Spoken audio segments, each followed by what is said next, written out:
Hello, welcome back to Cesim Global Challenge 2024-2025, the top 10 winning tips.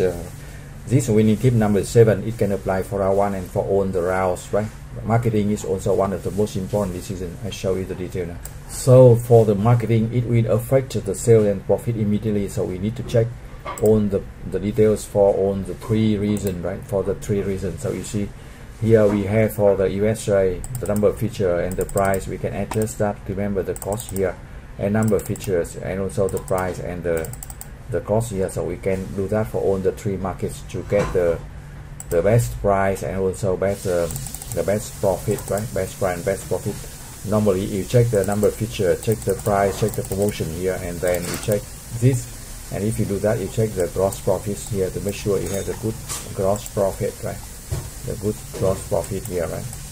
Okay, so that's very important to check the number of feature, the selling price, and also the cost here to see, and also the profit, right? So the profit. So that's very important in the marketing decision. If you have any question, you send the email to cesim2020@gmail.com or get the free support for round 1 and round 2. Check the other video for all the top 10 winning tips, right? To win all the rounds, not just round 1. Thank you for watching. Good luck and success.